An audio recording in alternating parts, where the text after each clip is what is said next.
شاہ فضل جو ہوئے ہم بندور دو ساری میا کرو تو چھوٹیاں یا علی چھوٹیاں تو ہی جو ستار یا علی تو ہی جاداتار مہر کرو مورا سائیاں علی ہم تیرے آدھار مولانا حضرت امام پہ صلوات پڑھو گے نا مولانا صلی اللہ علیہ وسلم.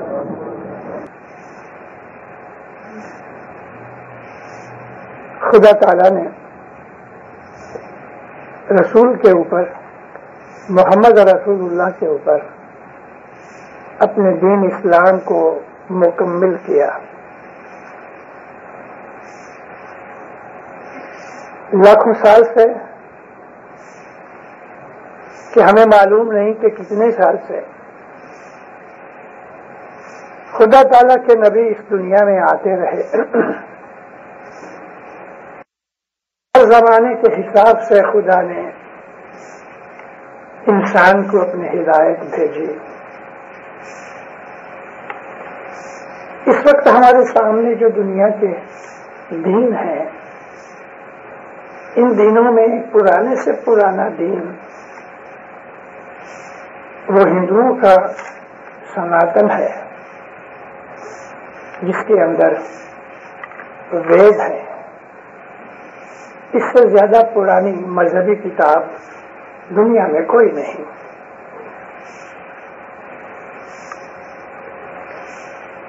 ویدوں کے علاوہ خدا تعالیٰ نے اور بھی بہت سی کتابیں اتاری. آپ لوگوں کو معلوم ہوگا کہ 1,24,000 پیغمبر خدا تعالیٰ نے بھیجے. ان 1,24,000 میں 114 رسول تھے. ہر نبی رسول نہیں ہوتا. رسول وہ ہوتا ہے کہ جو نئی شریعت لے کے آوے اور پرانی شریعت کو بند کرے. یعنی پہلی کتاب ختم ہوئی، دوسری شروع ہوئی. جس طرح سے ایک اسکول کے اندر سٹینڈرڈ ہیں یا گریڈز بڑھتے ہیں. کنڈر گارڈن کے بچے پرائمری میں جاتے ہیں، پرائمری کے سیکنڈری میں جاتے ہیں. تو جب بھی کوئی رسول آتے تھے تو رسول اللہ جو تھے اس زمانے کے اندر وہ نئی شریعت لاتے تھے، تھوڑے سے پرانی شریعت کی چیزیں بھی رکھتے تھے. تو اس طرح 1,24,000 میں سے صرف 114 رسول ہوئے. تو اس کا یہ مطلب ہے کہ 114 کتابیں خدا تعالیٰ نے نازل کی. آپ ایسا نہیں سمجھنا کہ یہ تورات، زبور، انجیل اور قرآن یہ 4 کتابیں ہیں، اس کے علاوہ اور کچھ نہیں. ہر رسول ایک کتاب لے کے آیا اور یہ کتاب اس زمانے کی شریعت میں آتی تھی.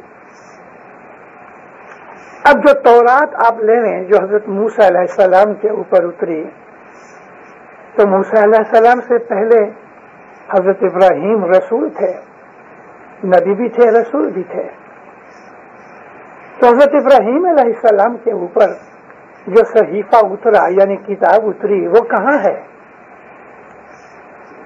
اس طرح حضرت موسیٰ علیہ السلام سے لے کے حضرت داؤد پیغمبر تک، تو داؤد علیہ السلام کے اوپر خدا تعالیٰ نے زبور نازل کی.